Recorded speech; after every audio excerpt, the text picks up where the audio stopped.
नमस्ते बिटिया, हमेशा खुश रहो बिटिया।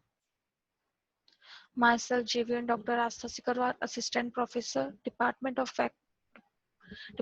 Organ of Medicine, Faculty of Homeopathic Science, JAYOTI VIDYAPEETH Women's University, Jaipur.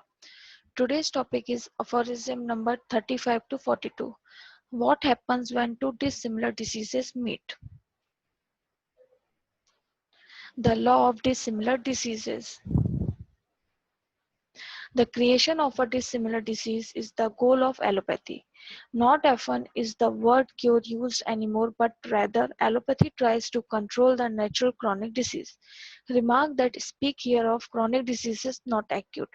Chronic diseases are those that are at least 6 months and more old. Regarding acute disease, Voltaire said rightfully, nature cures while the physician amuses the patient. While this is correct for many acute illnesses.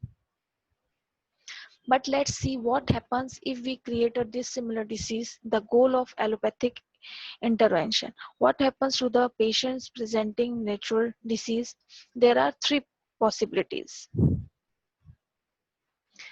First, the old, stronger chronic disease repels the new, weaker one. Aphorism number 36, repulsion. Any physician in his office and often the patient himself has seen this. For example, patients with chronic fatigue would say, I never get a cold. This is form of negative immunization due to the fact that the patient's constitution is already suffering from a severe disease.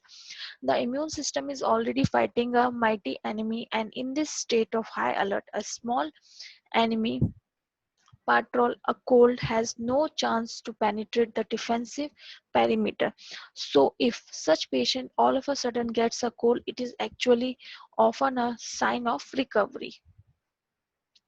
When the homeopathic remedy has not been chosen in the right potency and dose, the medicinal similar disease we try to create will not be stronger as we wish to do, and the remedy, although perfectly selected homeopathically, will have no result. Homeopaths who claim that the dose and the potency is not as important as the rightly selected remedy should rethink what they are doing, as it will lead to wrong decisions such as changing remedies where this should not have happened. All that was needed was a change in potency and or dose and frequency of dosing. This same principle also explains the allopathic drug resistance one might encounter if the natural disease remains stronger than the drug-induced illness. The medication will not have any immediate suppressive action. As a result, higher amounts are given with even more side effects.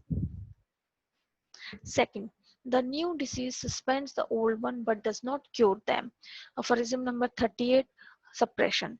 This is exactly what allopathy with its drugs tries to achieve. The stronger action of the dissimilar drug creates a dissimilar disease that suppresses the existing patients presenting natural disease. Then, of course, repetition of the drug, or as time goes on, larger amount of stronger suppression are necessary to obtain the same results. However, with more side effect but no cure of the migraine is achieved. Often the cure is worse than the original disease as an array of drug side effects takes place. That in allopathy we create a dissimilar disease is easily shown when in allopathy we always speak of anti this or that.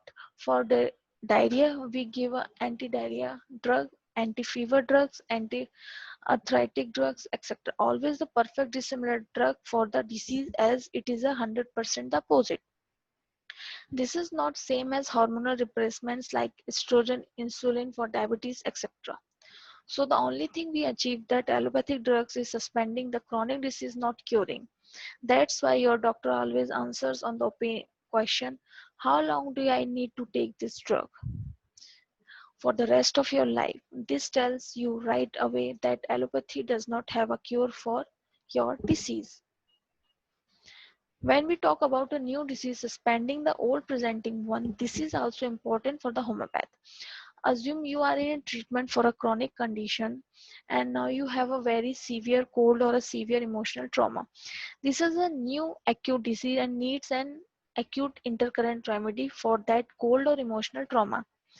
while suspending the chronic remedy you took before this acute event happened.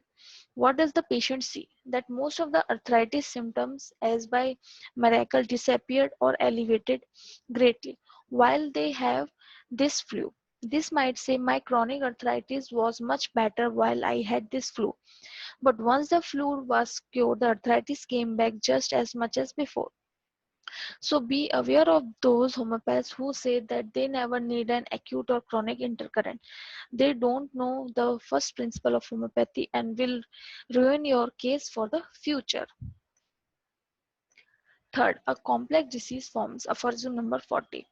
Two dissimilar diseases of the same strength can be active at the same time and will settle down in the area of the patient for which it has the most attraction or affinity.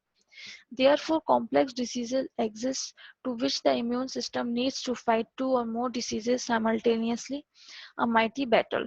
Such complex disease creates, of course, different sets of symptoms, making our selection of the homeopathic remedy more difficult. The most common cause of these complex diseases is the suppressive acts of allopathic medications. Some diseases become incurable by such measures. How many patients do we know that take 5 different medications for their ailments and 5 additional ones to suppress further the side effects of the first 5? Everyone sees this in practice. It is a hard task for the homeopathy to rectify such illness, but not impossible. This session powered by digital version 2.0 Jyoti Vidyapeeth Women's University.